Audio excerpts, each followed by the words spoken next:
जय हिंद दोस्तों, एक नए वीडियो में आप सभी लोगों का फिर से स्वागत है। जैसा कि आप लोगों को मालूम है, एसएससी एमटीएस का एग्ज़ाम चल रहा है। तो 6 फरवरी सेकंड शिफ्ट के सभी क्वेश्चन को हम करेंगे एनालिसिस इस वीडियो में। तो चलिए बिना देर गवाए हम करते हैं वीडियो को स्टार्ट।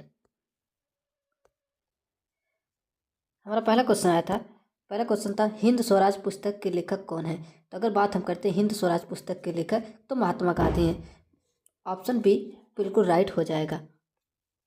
अगला क्वेश्चन आया था 2011 की जनगणना के अनुसार निम्नलिखित में से किस राज्य की जनसंख्या सबसे अधिक थी। अगर ऑप्शन के हिसाब से बात करें तो 2011 की जनगणना के अनुसार तो साथियों इसमें सबसे ज़्यादा जनसंख्या वाला राज्य जो था वो उत्तर प्रदेश था। लेकिन अगर ऑप्शन के हिसाब से हम बात करते हैं तो इस ऑप्शन में पश्चिम बंगाल, ऑप्शन डी बिल्कुल राइट हो जाएगा। अगला क्वेश्चन आया था कजरी मुख्य रूप से किस राज्य का प्रसिद्ध लोक नृत्य और लोक गायन शैली है। अगर कजरी की बात करें, ये साथियों हमारे उत्तर प्रदेश की क्या है, प्रमुख लोक नृत्य और लोक गायन शैली है। तो ऑप्शन बी बिल्कुल राइट हो जाएगा। अगला क्वेश्चन था निम्नलिखित में से कौन सी पर्वत श्रेणी हिमालय श्रेणी का भाग नहीं है। तो अरावली जो साथियों है आपकी क्या है, ये हिमालय श्रेणी का भाग नहीं, अरावली, ऑप्शन बी बिल्कुल राइट हो जाएगा। अगला क्वेश्चन पूछा गया था निम्नलिखित में से कौन सा वॉलीबॉल में सर्विस का एक प्रकार है। तो ये आपका साथियों फ्लोट एंड जंप जो है ये वॉलीबॉल में सर्विस का एक प्रकार है, ऑप्शन डी बिल्कुल राइट हो जाएगा। अगला क्वेश्चन पूछा गया था माउंट आबू स्थित दिलवाड़ा जैन मंदिर परिसर में कुल कितने मंदिरों का समूह है। तो इसमें साथियों टोटल कितने मंदिरों का समूह है, तो 5 मंदिरों का समूह है। अगला क्वेश्चन पूछा गया था सर इन्वायरो स्टेटिक्स इंडिया जिसे बोलते हैं एनबी स्टेट इंडिया रिपोर्ट किस मंत्रालय द्वारा जारी की जाती है। तो ये साथियों आपका जो रिपोर्ट है ये आपका पर्यावरण वन और जलवायु परिवर्तन मंत्रालय द्वारा जारी की जाती है। तो ऑप्शन ए बिल्कुल राइट हो जाएगा। अगला क्वेश्चन आपका था गंगा दशहरा का त्यौहार हिंदू कैलेंडर के अनुसार किस महीने में मनाया जाता है। अगर हम बात करेंगे गंगा दशहरा का जो त्यौहार है साथियों ये आपका जो ज्येष्ठ महीने में हिंदू कैलेंडर के अनुसार मनाई जाती है। तो ये कहाँ पे ज्येष्ठ, ऑप्शन नंबर बी में है। अगर बात करेंगे इंग्लिश कैलेंडर के अनुसार तो ये साथियों मई या जून के महीने में मनाया जाता है। चलिए अगला क्वेश्चन था आपका गीतम के बारे में कौन से कथन सही हैं। अगर हम बात करते हैं गीतम के बारे में कौन से कथन सही हैं। अगर हम यहाँ पे बात करें गीतम सबसे सरल रचना है, एक कथन इसके बारे में क्या है, बिल्कुल सही है। अगर यह सबसे सरल पद है तो नहीं, तो इसमें जो इसका सही आंसर जो होगा केवल एक, गीतम जो है क्या सबसे सरल रचना है, लेकिन यह सबसे सरल पद नहीं है। तो ऑप्शन केवल एक सही हो जाए, ऑप्शन ए बिल्कुल राइट हो जाएगा। अगला क्वेश्चन पूछा गया था चंद्रयान 3 के प्रोपल्सन मॉड्यूल पर लगे सेफ पेलोड का मुख्य उद्देश्य क्या है। चलिए बात करते हैं इसके क्वेश्चन की, तो इसका कौन सा आंसर सही होगा। अगर हम बात करें जो चंद्रयान 3 के प्रोपल्सन मॉड्यूल पर लगे सेफ पेलोड का मुख्य उद्देश्य क्या है, तो इसका साथियों जो मुख्य उद्देश्य होता है रहने योग्य छोटे ग्रहों की खोज करना, ऑप्शन बी बिल्कुल राइट हो जाएगा, ऑप्शन बी बिल्कुल राइट हो जाएगा। चलिए बढ़ते हैं अगले क्वेश्चन की तरफ। अगला पौधे मुख्य रूप से किस प्रक्रिया के माध्यम से अतिरिक्त जल को बाहर निकालते हैं। तो साथियों वाष्प उत्सर्जन के द्वारा पौधे जो है अतिरिक्त जल को क्या बाहर निकालते हैं, ऑप्शन सी बिल्कुल राइट हो जाएगा। अगला क्वेश्चन क्या पूछा गया था 1 किलो जूल का मान कितना होता है। अगर 1 किलो जूल की मान करें कितना होता है साथियों 1000 जूल होता है। तो 1000 जूल किस ऑप्शन में है, तो ऑप्शन नंबर बी में है, ऑप्शन नंबर बी बिल्कुल राइट हो जाएगा। चलिए अगला क्वेश्चन आया था आपका भारतीय संविधान के अनुच्छेद 26 और 27 के संदर्भ में कौन सा कथन सही है। तो पहला कथन क्या है, अनुच्छेद 26 धार्मिक मामलों के प्रबंधन की स्वतंत्रता देता है और अनुच्छेद 27 किसी विशिष्ट धर्म के प्रकार के लिए करों के भुगतान के लिए मुक्ति देता है। तो ये साथियों ये बिल्कुल सही हो जाएगा, तो ऑप्शन ए बिल्कुल सही हो जाएगा। चलिए बात करते हैं अगले क्वेश्चन की। अगला क्वेश्चन है हड़प्पा सभ्यता के लोग किस धातु से अपरिचित थे। अगर बात करते हैं हम जो हड़प्पा सभ्यता के लोग थे वो किस धातु से आप परिचित थे यानी कि जानते नहीं थे, तो साथियों लोहा, आयरन। ऑप्शन सी बिल्कुल राइट हो जाएगा। अगला क्वेश्चन पूछा गया था आपका डिग, ये इंग्लिश का क्वेश्चन है। डिग मतलब क्या होता है? खोदना। इसका क्या पूछा जा रहा है? अपोजिट शब्द, विलोम शब्द पूछा जा रहा है। डिग मतलब होता है खोदना। अगर हम बात करें फिल्म से क्या था? भरना। तो ऑप्शन बी बिल्कुल राइट हो जाएगा।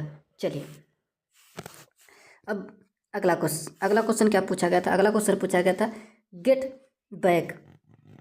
गेट बैक मीन्स क्या होता है? वापस होना या लौटना। इसका भी क्या अपोजिट या विलोम शब्द एंटोनियम से पूछा जा रहा है। तो अगर बात करते हैं गेट बैक माने वापस आना, अगर बात करें डिपार्ट की तो प्रस्थान करना। तो ऑप्शन बी जो है आपका बिल्कुल राइट हो जाएगा। अगला क्वेश्चन जो साथियों आपका मुहावरे से पूछा गया था, मुहावरा क्या था? ए होल ऑफ ए टाइम का सही अर्थ क्या होगा?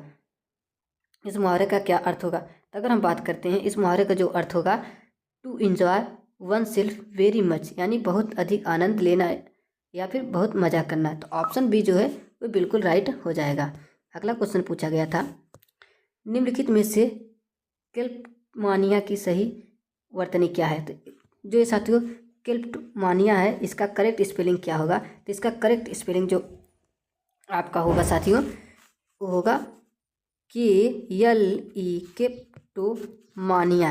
क्लेप्टोमानिया इस तरह किस ऑप्शन में लिखा है? ऑप्शन नंबर सी में लिखा है। ऑप्शन सी बिल्कुल राइट हो जाएगा। अगला क्वेश्चन आपसे पूछा गया था निम्नलिखित में से वैक्सीनेशन की सही वर्तनी या करेक्ट स्पेलिंग क्या होगा? वैक्सीनेशन की अगर सही स्पेलिंग की हम बात करते हैं साथियों, यहाँ पे क्या होगा? FASCINA। किस ऑप्शन में दिया है साथियों? ऑप्शन नंबर बी में। ऑप्शन नंबर बी बिल्कुल राइट हो जाएगा। अगला क्वेश्चन पूछा गया था पश्चिम बंगाल में स्थित दुर्गापुर स्टील प्लांट की स्थापना किस देश के सहयोग से की गई थी? तो ये साथियों ब्रिटेन यानी कि यूनाइटेड किंगडम के सहयोग से की गई थी। तो ऑप्शन सी बिल्कुल राइट हो जाएगा। आपका अगला क्वेश्चन पूछा गया था हाल ही में चर्चा में रहा स्कॉट, इसका मिशन किस भारतीय स्टार्टअप द्वारा विकसित किया गया है? तो ये साथियों दिंग तारा के द्वारा विकसित किया गया है। किस मिशन के तहत? दिंग तारा मिशन के तहत। ऑप्शन सी बिल्कुल राइट हो जाएगा। अगला क्वेश्चन आपका आया था या पूछा गया था इनमें से कौन प्राथमिक सेक्टर के अंतर्गत नहीं आता है?